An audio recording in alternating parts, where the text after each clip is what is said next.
हे दोस्तों, मेरा नाम है वरुण और आप सभी का मेरे YouTube चैनल पर स्वागत है। कल आप सभी को इस चैनल पर दुनिया भर की सारी रोचक जानकारी दी जाएगी जो कि शायद ही आपने कभी सुनी हो। तो आइए हम सब मिलकर कुछ नया सीखते। आज हम पनामा नहर के बारे में जानेंगे और इसके इतिहास पर भी ध्यान देंगे। दुनिया में व्यापार परिवहन के लिए सबसे सस्ता साधन जल परिवहन है। इसी प्रयास में पनामा नहर के निर्माण में अटलांटिक महासागर को प्रशांत महासागर से जोड़ा गया। समुद्री मार्गों में सबसे अधिक व्यस्त जल परिवहन वाला क्षेत्र उत्तरी अटलांटिक महासागर है। दुनिया में सबसे अधिक व्यापार इसी समुद्री मार्ग के माध्यम से किया जाता है। पनामा नहर के बनने से पहले किसी समुद्री जहाज को न्यूयॉर्क से सैन फ्रांसिस्को पहुंचने के लिए उसे पूरे दक्षिण अमेरिकी महाद्वीप को पार करके पहुंचना पड़ता था, जिस कारण अतिरिक्त समय और यात्रा पर होने वाला खर्च अधिक होता था एवं मॉल की कीमत में भी बढ़ोतरी हो जाती थी। इस समस्या को दूर करने के लिए कैरेबियन सागर में स्थित पनामा नामक देश से नहर को बनाने का कार्य शुरू किया गया। पनामा देश को चुनने का मुख्य कारण यह था कि इस देश के दोनों छोरों के बीच की चौड़ाई अटलांटिक महासागर से प्रशांत महासागर के बीच बेहद कम है, जो एक स्थान पर मात्र 80 किलोमीटर ही बचती है एवं इसके मध्य में गतुन लेक है।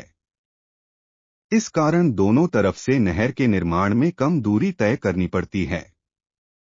पनामा नहर की लंबाई 320 मीटर है और चौड़ाई 34 मीटर की है।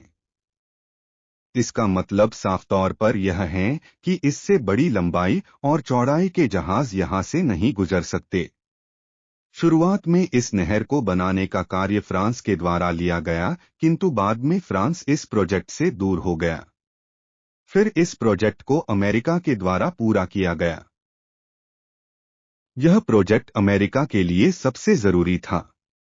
अमेरिका के एक कोने से दूसरे कोने तक पहुंचने के लिए पहले 15 दिन लगते थे, जिसे नहर बनने के बाद 10 घंटे में पूरा कर किया जा सकता है। इस नहर को बनाने में 21,000 मजदूरों की जान चली गई। 1914 में यह नहर पूरी तरह बनके तैयार हो गई। यह नहर पनामा की कमाई का मुख्य आधार है। पनामा इस नहर से गुजरने वाले जहाजों से टोल टैक्स लेता है। एक कंटेनर पर $90 वसूल किया जाता है। किसी भी जहाज पर हजारों की संख्या में कंटेनर होते हैं, जिस कारण प्रति जहाज से करोड़ों की संख्या में टोल लिया जाता है। उसी प्रकार किसी भी क्रूज शिप से भी टैक्स लिया जाता है।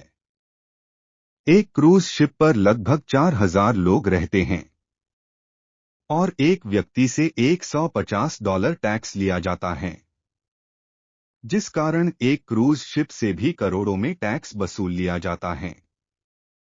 आपको इस नहर के बारे में जानकर कैसा लगा हमें जरूर बताएं और ऐसे ही रोचक जानकारी के लिए हमारे चैनल को सब्सक्राइब करें।